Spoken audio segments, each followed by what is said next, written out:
الحكيم سبحانك لا فهم لنا إلا ما فهمتنا إنك أنت الجواد الحليم باب الجهاد يوم اليرموك. Bab tentang jihad ketika hari peperangan Yarmuk.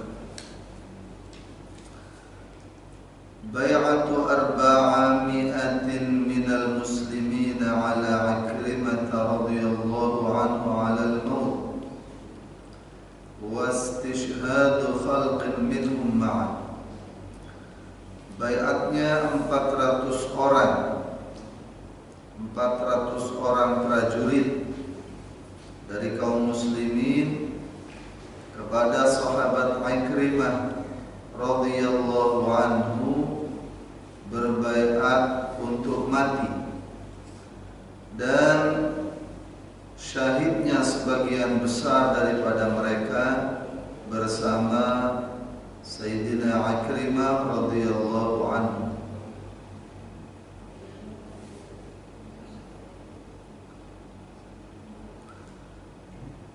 Wa 'inda Saif bin Umar an Abi Uthman al-Ghassani, dan diriwayatkan dari Saif bin Umar dari Abi Uthman al-Ghassani, an abihi dari bapaknya, qala, beliau berkata,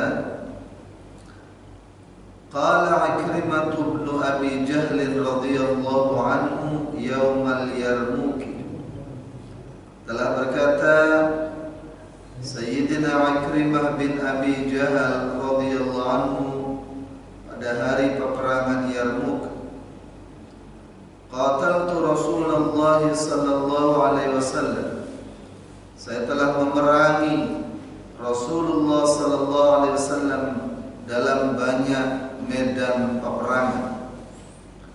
Wa afiru minkum al-yawm, dan apakah saya akan lari menghadapi kalian pada hari ini? Nada, kemudian beliau berteriak memanggil, man yubayyi'u 'alal maut, siapa yang berbaiat untuk mati? Fabay'ahu 'ammuhu Al-Harith bin Hisham, maka berbaiat kepadanya paman beliau yang bernama Al-Harith bin Hisham, wa Dirar Ibnul Azwar, dan sahabat Dirar bin Al-Azwar, fi 400 min wujuhil muslimin, yang tergabung dalam 400 prajurit daripada pemuka-pemuka kaum muslimin, wa fursanihim, dan pasukan berkuda kaum muslimin. Faqatalu quddama fustati Khalid radhiyallahu anhu, maka mereka pun berperang di depan tenda sahabat Khalid bin Walid radhiyallahu anhu, hatta uthbitu jami'an jirahan, sehingga mereka terluka parah dan tidak bisa berdiri.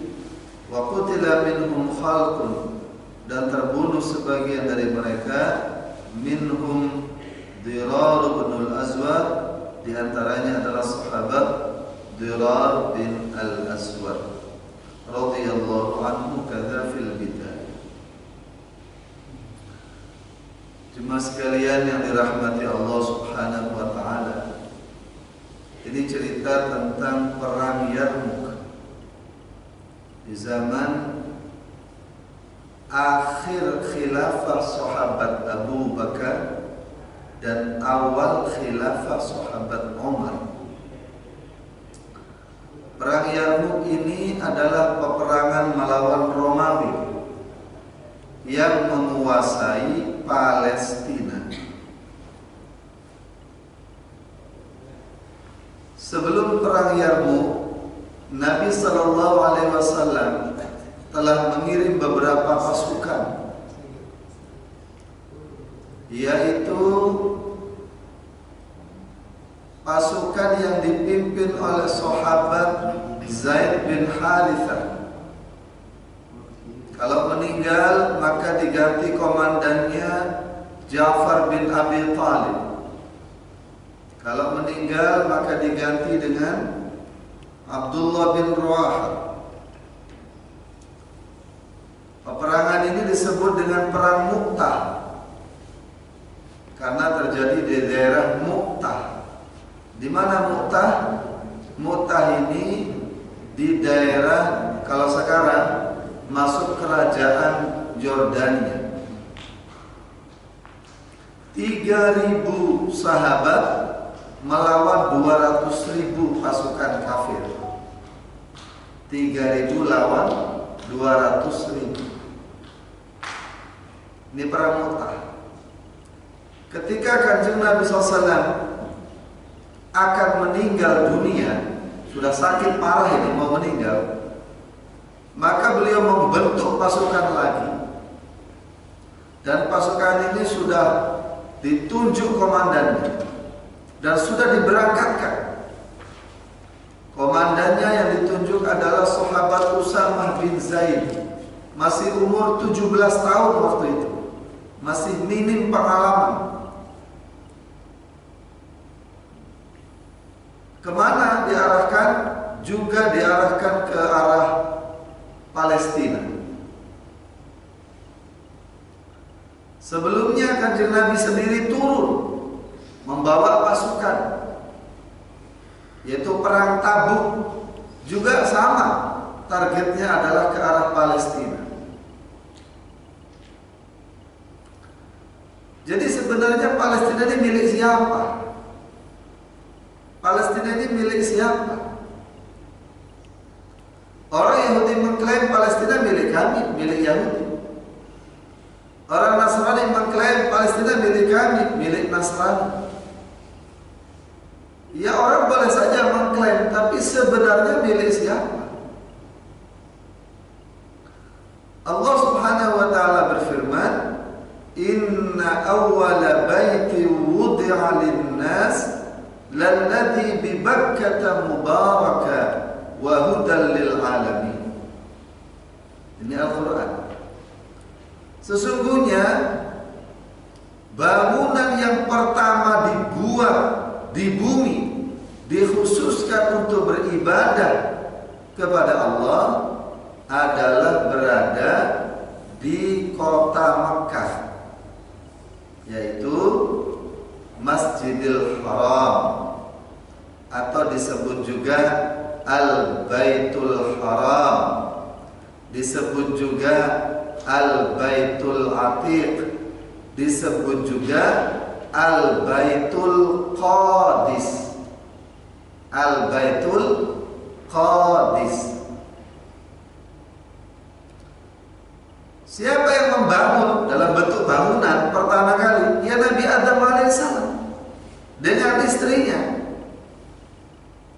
Nabi Adam alaihissalam diturunkan dari surga di India, istrinya diturunkan di Jeddah. Berjalan, bertemulah mereka di Jabal Rahmah, di dekat Arafah, di Mekah. Setelah itu turun perintah membangun Ka'bah. Sebelum Nabi Adam ada, siapa yang memakmurkan ini? Cikal bakalnya Ka'bah, ya para malaikat. Para malaikat. Karena malaikat itu ada yang bertugas di langit, ada yang bertugas di bumi. Malaikat langit, mereka bertawaf mengelilingi Baitul Ma'mur. Ada Ka'bah di atas langit sana, namanya Baitul Ma'mur. Malaikat yang bertugas di bumi minta kepada Allah, ya Allah, kita juga pengen tawaf dong. Maka Allah Subhanahu wa taala mengizinkan mereka tawaf persis di bawahnya Baitul Ma'mur. Jadi Baitul Ma'mur di atas, ditarik lurus ke bawah, tuk, itulah cikal bakalnya Ka'bah. Dan inilah daratan yang pertama kali muncul di bumi. Bumi kan dulu bukan daratan, ya kan? semuanya asap. Bahasa Quran asap bahasanya, kalau tidak tahu kalau bahasa ilmiahnya seperti apa. Dan semuanya dulu air, nggak kelihatan daratan. Yang pertama kali muncul daratan itu ya cikal bakalnya Ka'bah itu. Begitu muncul, sudah malaikat bumi langsung tawaf. Tapi belum ada bangunan. Kapan mulai dibangun? Ketika manusia pertama turun ke bumi, Nabi Adam alaihissalam. Dalam hadis riwayat Bukhari Muslim, sahabat bertanya, ya Rasulullah, bangunan di dunia ini yang khusus untuk ibadah itu yang mana? Yang pertama kali? Ya Masjidil Haram. Terus mana lagi ya Rasulullah? Tsumma ayyun? Al Masjidul Aqsa. Setelah Masjidil Haram, yang dibangun berikutnya adalah Masjidil Aqsa. Yang membangun Masjidil Haram siapa? Ya Nabi Adam. Karena ketika malaikat belum bentuk bangunan. Terus yang bangun Masjidil Aqsa siapa? Ya Nabi Adam juga. Kam bainahuma, berapa lama antara keduanya? Arba'una sana, 40 tahun. Antara pembangunan Masjidil Haram atau Al-Masjidul Qadis dengan Masjidil Aqsa atau Baitul Maqdis. Jadi kalau yang di Mekah Baitul Qadis, yang di Palestina Baitul Maqdis atau Baitul Muqaddas. Ada kemiripan nama, ada yang bangun satu. Rasulullah SAW bersabda, "Ma min nabiyyin illa hajjan." Tidak seorang nabi pun kecuali pernah melakukan haji. Tidak ada nabi yang tidak haji, tidak ada. Semua nabi. Setelah Nabi Adam, Nabi Syekh, setelah Nabi Syekh, Nabi Idris, dan nabi-nabi yang lain. Sebelum Nabi Nuh, semuanya haji. Karena bangunan Masjidil Haram sudah ada. Kalau Masjidil Haram itu bentuknya Ka'bah yang saat ini, ataukah Ka'bah dan bangunan masjid? Kemudian yang kedua, untuk Baitul Maqdis itu apa? Apa bentuknya masjid seperti saat ini itu? Kalau dulu Ka'bah itu ya hanya batu ditaruh di kota, terus sebelahnya itu dikasih batasan batu, tidak bangunan beratap berdinding begitu. Ya. Hanya pembatas-pembatas yang sekiranya hewan tidak masuk. Karena manusia kan belum banyak. Hanya Nabi Adam dengan keluarganya saja. Di zaman Nabi Nuh alaihissalam hancur lebur, kan banjir seluruh dunia. Sudah bangunannya hanya batu ditoto saja, sekedar hewan tidak bisa masuk, kena banjir, habis. Nabi Ibrahim alaihissalam itu hidup 1000 tahun setelah Nabi Nuh. Nabi Nuh itu 1000 tahun setelah Nabi Adam. 1000 tahun setelah Nabi Adam, Allah datangkan Nabi Nuh. Di akhir hayat Nabi Nuh, banjir besar, hancur Ka'bah nih. Itu di akhir hayat Nabi Nuh. Karena setelah banjir itu, Nabi Nuh berumur 60 tahun saja. Nabi Nuh kan umurnya 1050 tahun. 1050 tahun. Umur 40 tahun diangkat jadi nabi. Berdakwah 950 tahun. Berarti berapa tuh jadinya? 950 dengan 40, 990. Baru banjir bandang. Setelah banjir hidup lagi 60 tahun. 1050 tahun. Setelah meninggal Nabi Nuh, 1000 tahun kemudian itu Nabi Ibrahim alaihissalam. Asalnya dari Babil. Babil ini daerah Irak, Babilonia. Pemerintahnya Namrud. Setelah Namrud mati, Nabi Ibrahim alaihissalam berhijrah. Kemana beliau berhijrah? Ke Palestina. Yang dipilih itu Palestina. Dulu di disebutnya negeri Syam. Syam itu 5 negara: Palestina, Jordania, Lebanon, Syria, dan Irak yang perbatasan. Bukan semuanya. Irak yang nempel dengan Yordan, Irak yang nempel dengan Syria. Itu dulu namanya Syam. Dari 5 ini yang paling utama ya Palestina, karena di Palestina berada Baitul Maqdis. Nabi Ibrahim dari Babil awalnya hijrah ke sini. Ini masih dikuasai oleh raja yang zalim. Tak tahan Nabi Ibrahim alaihissalam dengan istrinya, pindah ke Mesir. Di Mesir pun ternyata rajanya zalim. Jangankan tanah orang, istri orang aja diambil sama raja Mesir ini loh. Itu ada orang laporan, Tuan Raja, ada perempuan cantik, sangat cantik. Tidak pernah kita lihat perempuan secantik itu. Memang Siti Sarah itu cantik.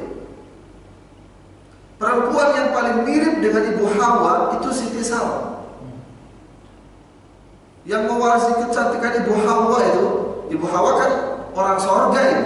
Orang sorga Ibu Hawa ini. Jangan main-main. Itu yang mewarisi kecantikannya itu ya Siti Sarah ini.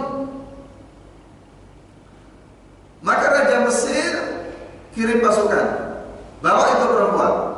Apalagi kalau sudah istri orang, itu keinginannya bertambah. Kata Nabi Ibrahim, kamu kalau ditanya sama raja, bilang kamu saudara saya. Jangan bilang istri. Nanti dia tambah penasaran kalau dengan istri orang gitu. Kamu bilang saudara, karena saya dengan kamu kan memang sepupuan. Nabi Ibrahim dengan Siti Sarah itu sepupuan. Bapaknya kakak adik mereka itu. Nabi Ibrahim ganteng kayak Nabi Adam, Siti Sarah cantik kayak Ibu Hawa. Yang kedua, di bumi ini setahu saya yang menyembah Allah hanya saya dan kamu saja. Jadi kita ini saudara memang kerabat dan saudara seiman. Karena hanya kita berdua di sini di Mesir ini. Nabi Lut ditinggal di Palestina. Dibawa sama prajurit. Nabi Ibrahim sholat. Begitu lihat lagi duduk di singgasana, raja ini tak tahan, langsung turun. Mau dipeluk itu Siti Sarah, langsung keplek tangannya, kayak orang kena stroke. Nggak bisa apa? Ampun, ampun, maafkan saya, ampun. Maka didoakan oleh Siti Sarah, sehat lagi, seger lagi, langsung mau dipeluk lagi, keplek lagi, sampai 3 kali berturut-turut. Kata raja ini setan ini bukan manusia ini katanya. Balikin tangan. Dan sebagai penghormatan, raja ini memberikan hadiah, pakaian, kendaraan, dan seorang budak. Siapa budak itu? Yaitu Siti Hajar. Siti Hajar ini dari Mesir ini. Tapi sebenarnya Siti Hajar ini anak raja. Jadi raja zalim ini menyerang raja tetangga dan dikuasai kerajaannya. Putrinya dijadikan budak putri rajanya ini. Jadi sebenarnya Siti Hajar ini anak raja dan masih keturunan Nabi Harun alaihissalam. Masih keturunan Nabi Harun.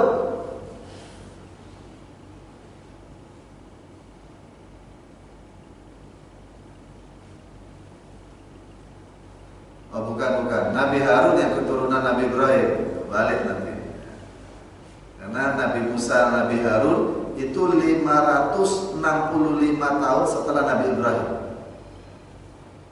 Siti Hajar ini anak raja, orang Mesir. Akhirnya dibawa Siti Hajar ke Palestina. Kemudian datang perintah untuk berjihad. Nabi Ibrahim alaihissalam bentuk pasukan membebaskan Palestina dari raja yang zalim yang berkuasa waktu itu.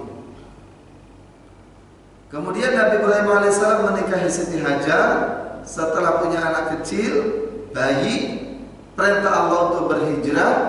membawa Siti Hajar ke kota Mekah yang sudah tidak berpenghuni sejak 1000 tahun yang lalu, sejak banjir itu sudah tidak berpenghuni. Ditaruh di sana, biwadin ghairi dzi zar'in 'inda baitikal muharram, di satu lembah yang tidak ada tanaman, tidak ada pohon karena tidak ada air. Mesti tidak ada orang juga, tapi di situ di dekat Baitullah Al-Muharram. Sudah tinggal sisa-sisa bangunan dulu Nabi Adam alaihissalam. Setelah Nabi Ismail remaja, setelah peristiwa korban, Nabi Ibrahim datang lagi. Ismail, bapak diperintah membangun lagi Ka'bah, peninggalan nenek moyang kita Nabi Adam alaihissalam. Wa idh yarfa'u Ibrahimul qawa'ida minal baiti wa Ismail Rabbana taqabbal minna innaka antas sami'ul alim. Maka pondasi yang dulu dibuat oleh Nabi Adam itu diikuti oleh Nabi Ibrahim, bukan membuat pondasi baru, mengikuti yang ada saja. Tapi karena penduduknya sudah ramai, dari mana ramainya? Orang-orang Yaman, suku Jurhum yang kalah perang, mereka lari mencari pemukiman baru. Dalam perjalanan ketika melewati Mekah, kok banyak burung ini? Berarti ada air di bawah. Setelah mereka datang, betul ada air, sumur Zam-Zam. Maka mereka minta izin kepada Siti Hajar, boleh gak kami tinggal di sini? Boleh. Boleh gak kami minta air? Boleh, tapi harus izin. Ini air saya loh ya. Iya, siap. Pokoknya kita kalau ngambil izin kok. Jadi kalau ngambil, kasih makanan. Ngambil, kasih makanan. Barter, kasih duit. Nah. Hadirin yang dimuliakan Allah Subhanahu wa taala. Setelah Nabi Ibrahim membangun Ka'bah dengan Nabi Ismail, 40 tahun berikutnya perintah lagi untuk membangun Masjidil Aqsa yang juga sudah runtuh, yang dulu dibangun oleh Nabi Adam alaihissalam. Bersama siapa Nabi Ibrahim bangun? Bersama Nabi Ishak. Kalau Nabi Ismail kan anak dari Siti Hajar, kalau Nabi Ishak anak dari Siti Sarah. Tinggalnya di Palestina dengan Nabi Ibrahim. Bersama dengan Nabi Ishak membangun lagi Masjidil Aqsa. Jadi punya siapa kalau begitu Al-Aqsa? Punya orang Yahudi? Ya bukan. Yahudi belum ada itu, sudah ada Aqsa itu. Yahudi itu dari keturunan Yahuda. Yahuda itu salah satu anaknya Nabi Yakub. Nabi Yakub anaknya Nabi Ishak. Nabi Ishak anaknya Nabi Ibrahim. Kok Aqsa diklaim punya orang Yahudi? Wah, sudah ada sebelum Yahuda lahir. Tapi kan Nabi Ibrahim Yahudi. Jadi kata siapa Yahudi? Allah Subhanahu wa taala memberikan pernyataan. Orang Yahudi mengklaim Nabi Ibrahim seorang Yahudi. Orang Nasrani mengklaim bahwa Nabi Ibrahim adalah orang Nasrani. Allah Subhanahu wa taala berfirman, "Ma kana Ibrahim Yahudiyyan wala Nasraniyyan, walakin kana hanifan muslima." Ibrahim itu bukan Yahudi, bukan Nasrani, tapi seorang hanif, orang yang bertauhid lurus, muslimah dan muslim, yang memasrahkan dirinya kepada Allah Subhanahu wa taala. Jadi seorang muslim. Orang Yahudi itu mengakui semua nabi kecuali dua yang gak diakui. Siapa? Nabi Isa dan Nabi Muhammad. Ini dua nabi saja dia nggak diakui oleh Yahudi. Orang Nasrani mengakui semua nabi, termasuk Nabi Isa diakui, bahkan diangkat sebagai anak Tuhan. Hanya satu nabi yang nggak diakui. Siapa? Nabi Muhammad sallallahu alaihi wasallam. Bagi kita orang Islam, kita beriman kepada semua nabi yang diutus oleh Allah. Beriman kepada semua nabi yang diutus oleh Allah. Semuanya kita beriman. Karena mengkufuri satu nabi berarti mengkufuri semua nabi. Saya beriman kepada semua nabi kecuali satu top saya nggak senang. Siapa? Nabi Sulaiman nggak senang. Apa? Bojone akeh. Lo apa urusanmu? Urusanmu apa dengan Nabi Sulaiman yang punya 1.000 istri? Itu kan masalahnya kamu mau nambah tidak bisa, jadi kamu hasut. Lah apa urusannya? Aku cinta semua nabi kecuali satu. Siapa? Nabi Daud. Lah apa?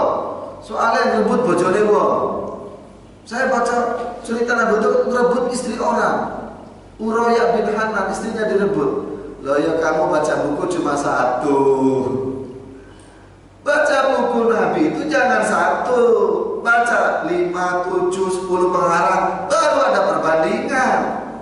Ketemu satu pengarang, pas ketemu cerita yang begitu, telah repot. Karena sejarah itu versi. Gak cukup satu buku. Sekarang orang Yahudi mengimani semua nabi kecuali Nabi Isa dan Nabi Muhammad. Berarti orang Yahudi mengkufuri semua nabi. Karena semua itu utusan Allah. Begitu pula dengan orang Nasrani mengimani semua nabi kecuali Nabi Muhammad, maka tidak diterima iman, nggak diterima. Satu orang nabi pun, kanjeng Nabi Muhammad SAW, itu beliau wajib beriman kepada dirinya sendiri. Asyhadu anni Muhammadun Rasulullah. Nabi sendiri begitu. Saya bersaksi saya ini utusan Allah. Dan beliau pun beriman kepada semua nabi sebelumnya. Nabi yang belakang ini wajib beriman kepada nabi yang sebelumnya. Nabi Ibrahim yang disebut Abul Anbiya, bapaknya para nabi. Kalau Nabi Adam, Abul Bashar Al-Awwal, bapak manusia pertama. Nabi Nuh disebut Abul Bashar Al-Thani, bapak manusia kedua. Karena dari 82 atau 83 orang yang ikut perahu Nabi Nuh, setelah 6 bulan terkatuk-katuk, kemudian mendarat, wabah penyakit di mana-mana, semua mati.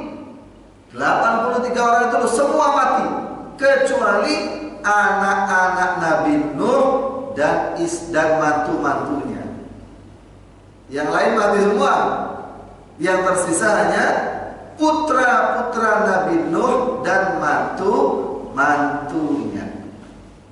Maka manusia berikutnya ya semuanya keturunan Nabi Nuh semua. Maka disebut Abul Bashar Al-Thani, bapak manusia yang kedua. Nabi Ibrahim itu terkenal dengan Abul Anbiya, bapaknya para nabi. Anak-anaknya, cucu-cucunya, cicit-cicitnya banyak yang sudah jadi nabi.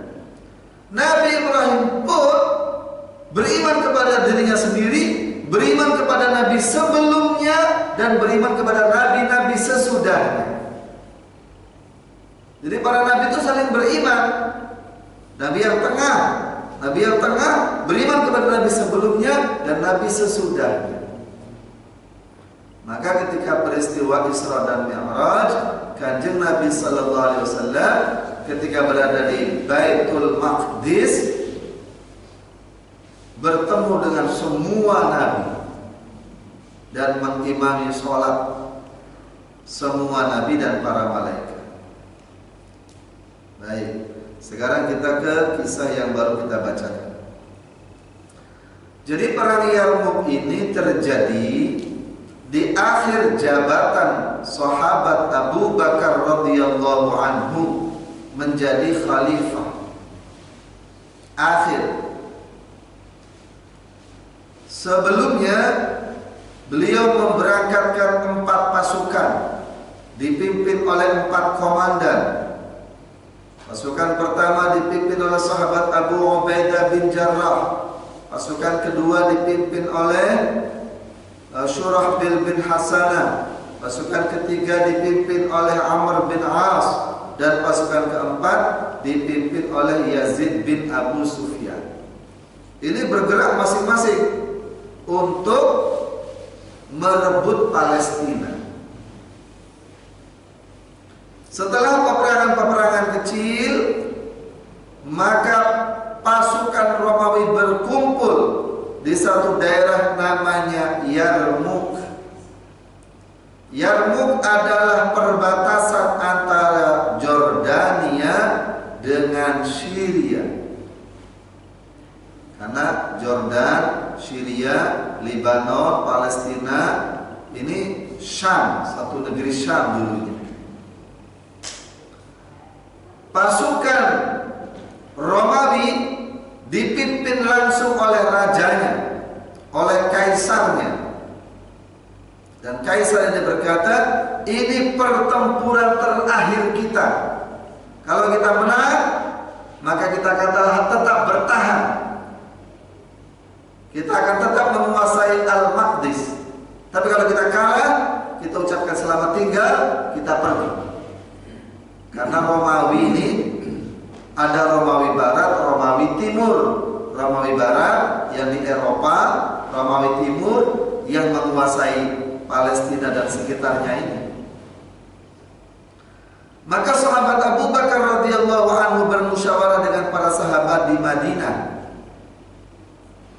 supaya 4 pasukan ini bersatu dan mengirim sahabat Khalid bin Walid yang pada mulanya berjihad ke arah Persia supaya menyusul ke Palestina. Maka sahabat Khalid bin Walid memilih prajurit-prajurit pilihan beliau, lalu meninggalkan Persia menuju ke arah Palestina, bergabung dengan pasukan para sahabat dan menjadi pimpinan tertinggi. Jadi sudah ada 4 jenderal, ini jenderal besarnya sahabat Khalid bin Walid. Alhamdulillah dalam perjalanan tahun ini kami keluar, kami telah berziarah ke Medan Yarmuk ini. Jadi dari Amman, Jordania, kita ditashkil atau dikirim ke satu provinsi namanya Irbid. Provinsi Irbid, salah satu provinsi terindah di Jordania. Setelah sampai di Irbid, ternyata Yarmuk ini ada di pinggiran Irbid. Maka kita minta diantar berziarah ke Medan Yarmuk. Subhanallah. Itu Yarmuk adalah sungai dengan panjang kurang lebih 30 kilo. Sungai ini asalnya dari Syria, ada pegunungan yang banyak sumber air mengalir, kemudian membelah perbatasan antara Jordania dengan Syria atau Jordania dengan Palestina. Kemudian air ini mengalir terus sampai masuk di Danau Tiberia. Danau Tiberia ini danau yang penuh dengan air karena dari semua sungai bermuaranya di Danau Tiberia. Kalau tidak ke laut, ya ke Danau Tiberia ini. Nanti kalau Danau Tiberia sudah tidak berair lagi, itulah Dajjal akan muncul. Sekarang masih berair, tapi sudah banyak berkurang. Kemudian berhadapanlah pasukan kaum muslimin 46.000 prajurit kaum muslimin berhadapan dengan kurang lebih 200.000 pasukan Romawi. Dengan panglima besar yaitu sahabat Khalid bin Walid radhiyallahu anhu. Maka salah seorang prajurit pasukan berkuda yaitu sahabat Ikrimah bin Abi Jahal. Abi Jahalnya masuk neraka, tapi sahabat anaknya ini masuk surga. Sahabat Ikrimah masuk Islam ketika Fathu Makkah, penaklukan kota Makkah, bersama dengan tokoh-tokoh Quraisy yang lain, termasuk paman beliau Al-Harith bin Hisham, dan terus ikut berjihad bersama Nabi dan para sahabat sampai akhirnya tergabung dalam pasukan yang turun di perang Yarmuk. Melihat banyaknya pasukan musuh dan lengkapnya senjata mereka, sebagian pasukan kaum muslimin mengalami keraguan-raguan. Maka sahabat Ikrimah bin Abi Jahal radhiyallahu anhu berkata, Dulu saya memerangi Rasulullah SAW di banyak medan pertempuran. Perang Badar ikut orang kafir, perang Uhud ikut orang kafir, perang Khandaq ikut orang kafir, dan termasuk prajurit berkuda yang sangat handal. Ini sahabat Ikrimah bin Abi Jahal. Dulu saya banyak memerangi Rasulullah SAW di banyak medan pertempuran. Apakah hari ini saya akan lari? Kemudian beliau berteriak, siapa yang berbaikat untuk mati dalam peperangan ini? Karena kalau melihat medannya sangat sulit, Pak, sangat sulit. Bayangkan, bukit-bukit kecil dengan lembah-lembah yang curam dan ada sungai. Jadi kalaupun tidak mati ketika perang karena pasukannya begitu banyak, itu kemungkinan besar tergelincir di lembah. Jatuh itu mati resikonya. Karena bukitnya bukan bukit kayak kita banyak pohon, banyak air, tapi bukit-bukit batu, bukit-bukit cadas. Walaupun tidak mati oleh musuh karena terdorong ini bisa jatuh masuk jurang. Medannya sangat sulit.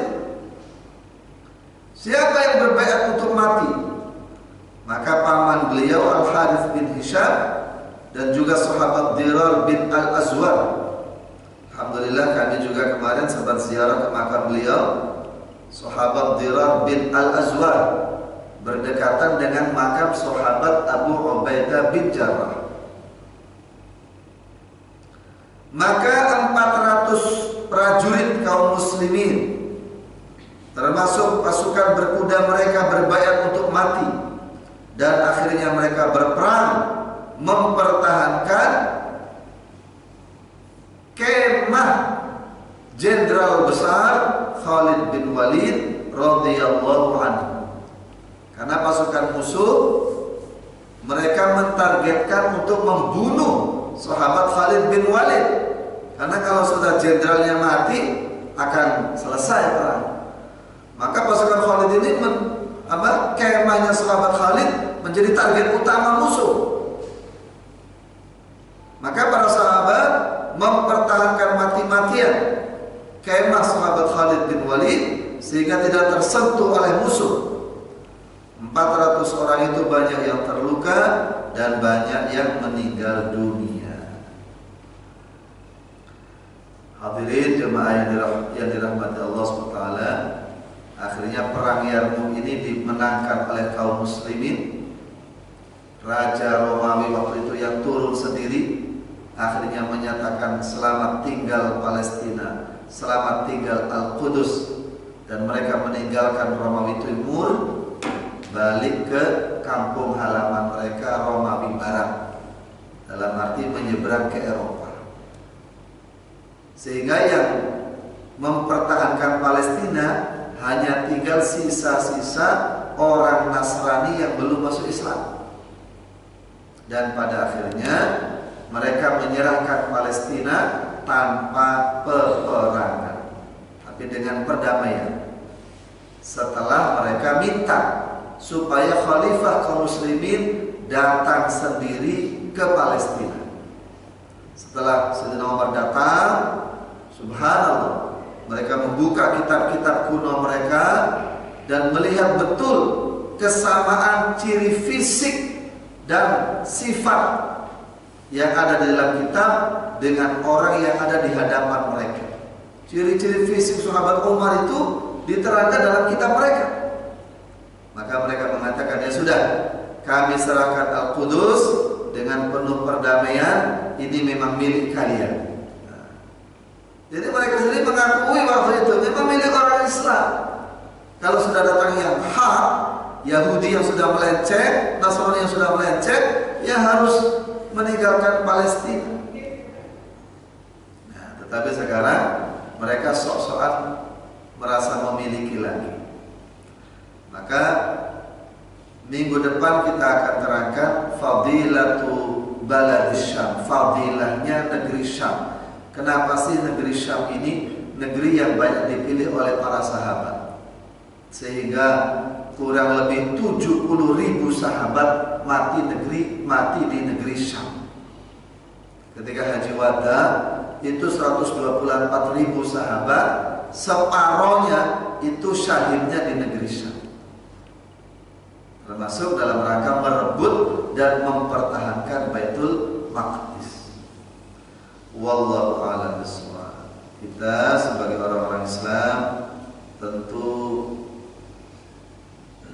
harus merasakan mathalul mu'minina fi tawadihim wa tarahumihim wa ta'atufihim kamathali jasadin wahid idza ishtaka minhu 'udwun tada'a sairul jasadi bis-sahri wal humma. Semua orang Islam adalah saudara seperti satu tubuh. Kalau satu bagian tubuh sakit, maka bagian tubuh lain pun akan merasakan sakit, bahkan tidak bisa tidur dan demam gara-gara satu bagian tubuh yang sakit.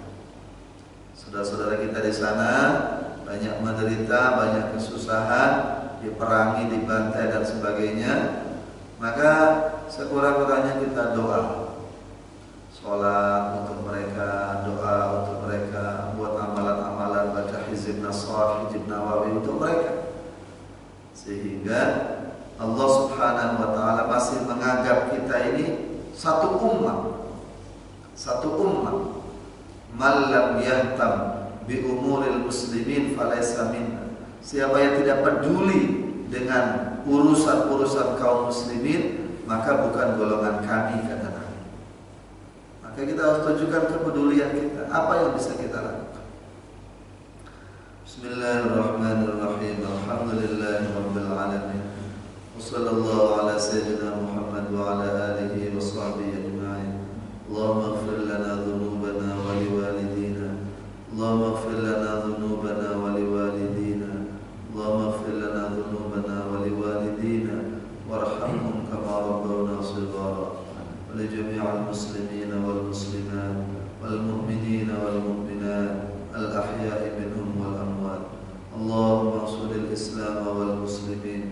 Allahumma a'azzil Islam wal muslimin wa ahlikil kafarata والشيعة والشيوعية واليهود والنصارى والملحدين. اللهم انصر إخواننا المسلمين والمجاهدين في فلسطين. اللهم انصر إخواننا المسلمين والمجاهدين في فلسطين. اللهم انصر إخواننا المسلمين والمجاهدين في فلسطين وأيدهم بتأييدك. اللهم تثبيتا كتثبيت موسى عليه السلام. اللهم واقية كواقية الوليد. ربنا آتنا في الدنيا حسنة وفي الآخرة حسنة وقنا عذاب النار. صلى الله على سيدنا محمد